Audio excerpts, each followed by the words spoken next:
Be phenomenal every day.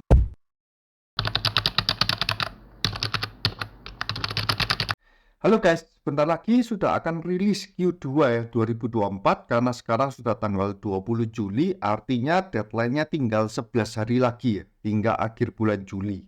Nah, hingga saat ini pun hanya ada sekitar 7 emiten ya. Nah ini ya, sudah 7 emiten yang rilis laporan keuangan Q2-nya di website idx.co.id. Nah, artinya minggu depan kemungkinan besar ya akan banyak sekali emiten-emiten yang rilis ya, hingga nanti pada tanggal terakhirnya 31 Juli 2024. Nah, yang akan saya bahas pertama itu adalah dari emiten BRI. Ini sedikit refresh saja karena sebelumnya saya pernah membahas juga ya untuk emiten BRI. Perbankan sendiri itu sebenarnya rilis laporan keuangannya kan tiap bulan ya. Jadi teman-teman bisa mengecek sendiri bahwa di BRI itu hingga bulan Mei ya 2024 dia sudah mencetak profit itu 21,9 triliun. Artinya sekitar 22 triliun ya. Nah, kalau misalkan nanti di Q2-nya nanti ya, kalau dia bisa menembus ya 29 triliun, artinya dia all time high lagi, ya masih ada potensi itu, masih ada potensi ke sana. Maka nggak heran sih BRI ini ya harganya bisa kembali lagi ke 5 ribuan ya.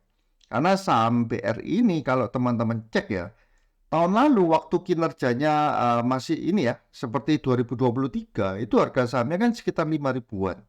Dan ketika all time high di 2024 itu maka harga sahamnya malah turun ya, sekitar 4 ribuan. Dan sekarang sempat rebound di 4.900. Kalau teman-teman yang sempat serok di harga waktu dia turun 4.200, 4.300 ya, teman-teman nggak usah khawatir ya. Karena sebenarnya secara kinerja pun BRI ini tidak ada masalah sama sekali ya.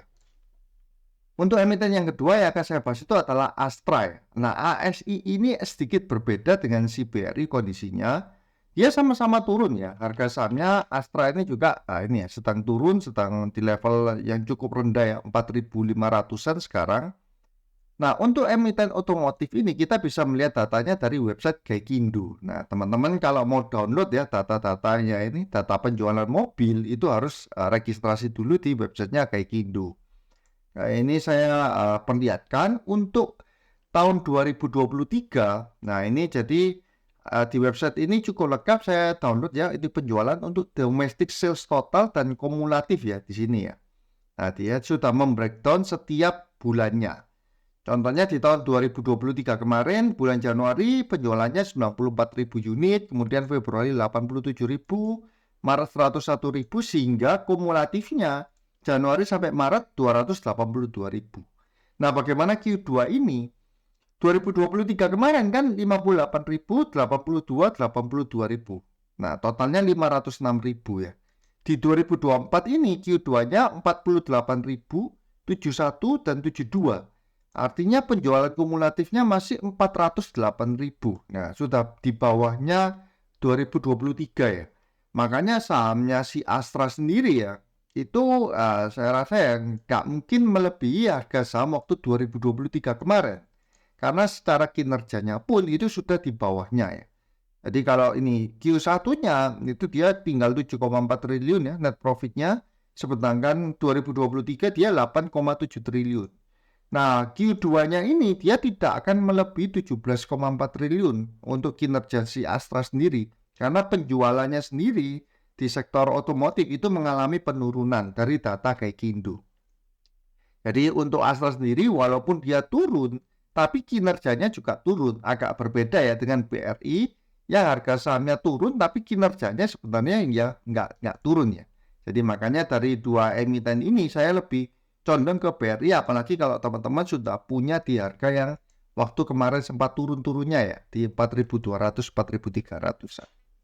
Nah, berikutnya ada saham NISP. Untuk saham NISP ini hampir sama seperti BRI karena dia saham perbankan, kita bisa mencontek ya.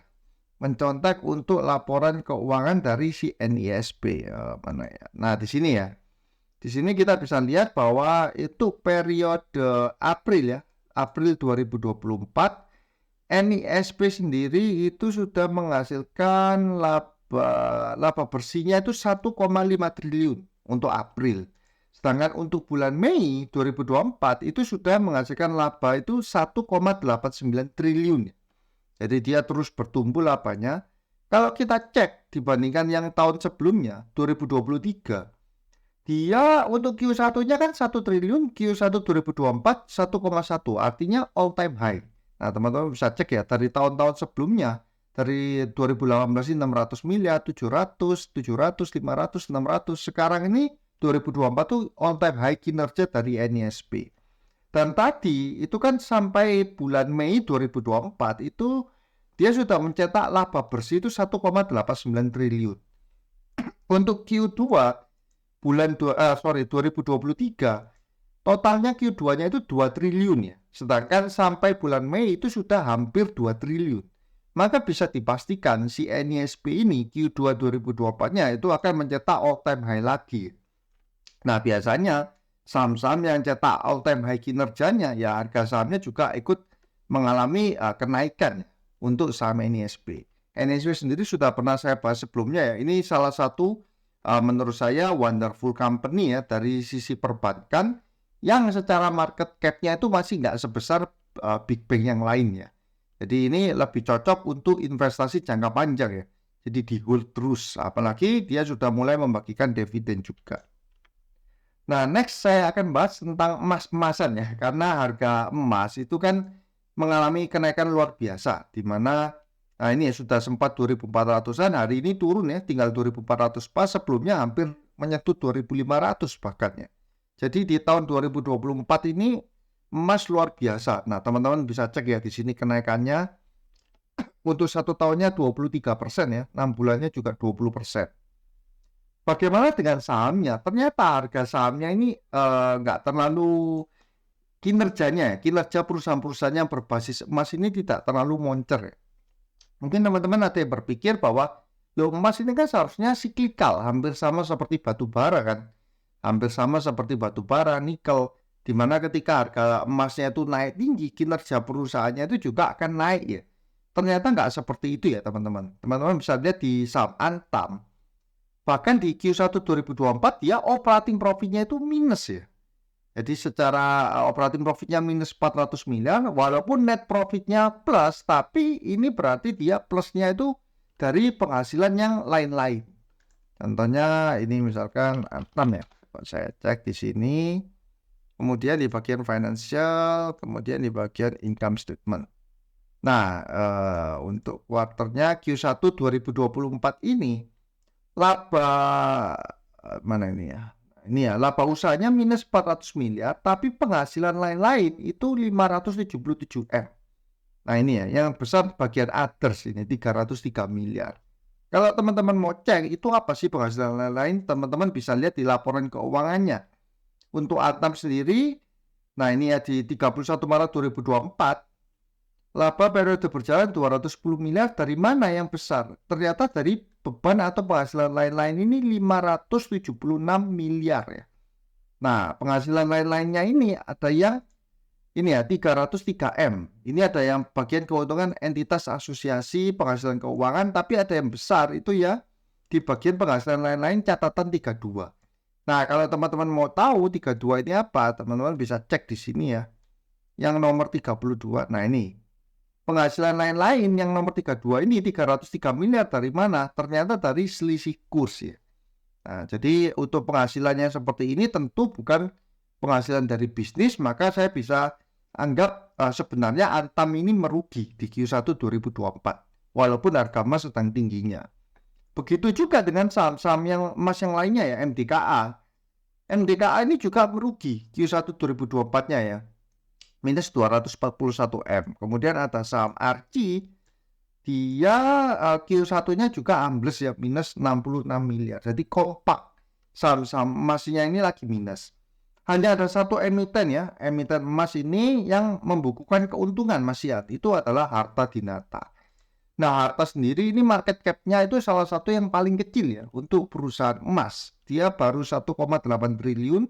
Dan teman-teman kalau lihat secara kinerjanya pun dia terus bertumbuh. Dari 2018 hingga 2024 itu terus konsisten untuk bertumbuh dan sekarang 2024 itu all time high-nya. Tapi kalau teman-teman cek ya, secara valuasi dia kan PI-nya 4 kali, PBV-nya 0,8 kali ya. Market cap-nya cuma dihargai 1,8 triliun. Jadi cukup banyak investor-investor tuh yang takut masuk ke sahamnya si Harta ini. Nah, kita bisa lihat itu salah satu penyebabnya juga karena di bagian cash flow-nya si Harta. Nah, bagian cash flow arus aktivitas operasi ini, Harta itu rata-rata dari tahun ke tahun. Nah, ini kita cek ya. 2018 dia minus cash flow operasi ya. 2019 dia minus, 2020 minus, 2021 minus, 2022 yang surplus sedikit ya, 30 miliar. 2023 dia kembali minus 394 miliar. Ini yang mungkin salah satu membuat para investor itu takut masuk ke saham Harta. Karena secara cash flow operasi dia minus. Padahal sebenarnya di bisnis perusahaan emas sendiri seperti Harta, itu kita nggak bisa bilang bahwa cash flow-nya minus itu artinya jelek. Enggak, karena bisnisnya sendiri secara nature itu membutuhkan boros di cash ya. Karena mata uang sebenarnya dari si perusahaan emas itu adalah emas itu sendiri ya. Jadi semakin dia ibaratnya gini, untuk perusahaan emas, ketika dia memproduksi emas, dia kan butuh bahan baku kan. Kemudian dia jual ke toko emas. Nah, ketika tokonya ini membayar ke si Harta, itu dia juga membayarnya itu berupa emas ya. Tapi ditambahi untuk selisih gramnya. Nah, jadi sebenarnya mata uang atau komoditas dari Harta Dinata sendiri itu adalah di emasnya. Jadi makanya untuk inventorinya, persediaannya Harta ini dia terus bertumbuh. Dari 600 miliar, 900 miliar, 1,4 triliun, 1,9. Di 2023 dia 3,1 triliun ya. Inventory emasnya ini akan bertumbuh terus ya. Secara cash dia akan kalah. Makanya kalau teman-teman cek juga di bagian hutang atau debt-nya ya. Dari awalnya 400 miliar 2018 terus naik ya menjadi 1 triliun, 1,4, 2 triliun, 2,1 dan terakhir itu sudah mencapai 3 triliun. Tahun 2024 ini Harta juga rilis obligasi lagi ya. Kalau saya nggak salah ingat itu 500 miliar ya. Jadi akan terus bertambah untuk debt-nya si Harta. Nah, ada beberapa juga yang sempat bilang ke saya bahwa Harta ini kan revenue-nya kelihatannya naik besar ya. Contohnya 2022, dia hampir 7 triliun ya, 6,9 triliun. Dia cetak net profit 253 M. Nah, marginnya kan kecil sekali. Kalau kita hitung 253 kita bagi dengan 6918 ya. Itu artinya si marginnya ini cuma 3,6%. Nah, sehingga apa? Walaupun tahun 2023 dia revenue-nya naik hampir double ya, dari 6,9 triliun naik ke 12,8 triliun, tapi net profit-nya cuma naik 50 miliar. Nah, net profit-nya bahkan di 2023 ini 305 miliar, kita bagi 12 triliun ini ya, 12,857. Itu tinggal 2,3% untuk net profit margin dari si Harta Dinata. Kenapa? Karena ternyata dari 12,8 triliun itu sebagian besar dia ekspor ya. Dia dapat kontrak ekspor ke India. Nah, untuk margin ekspornya itu sangat amat kecil. Sehingga ketika penjualan ekspornya besar itu malah menurunkan net profit margin. Jadi ada PR bagi si Harta untuk menaikkan net profit margin itu salah satunya adalah dengan mendongkrak penjualan domestik ya. Kalau dia bisa berjualan perhiasannya kan dia cukup ada beberapa macam ya jenisnya. Nah, kalau dia berhasil mendongkrak untuk penjualan perhiasannya atau penjualan domestiknya, maka net profitnya itu net profit marginnya baru dia bisa meningkat. Nah, sebenarnya menurut saya ini perusahaan yang cukup bagus ya, cukup bagus dengan market cap yang masih minim, masih kecil. Namun dia juga perlu pembuktian ya untuk terus mengembangkan. Selain itu, Harta juga mengembangkan bisnis gadai ya, gadai emasnya. Ya, semoga saja emiten emas ini emiten Harta ini tidak seperti emiten-emiten emas lainnya ya, yang malah terseok-seok di saat harga emas sedang tinggi-tingginya.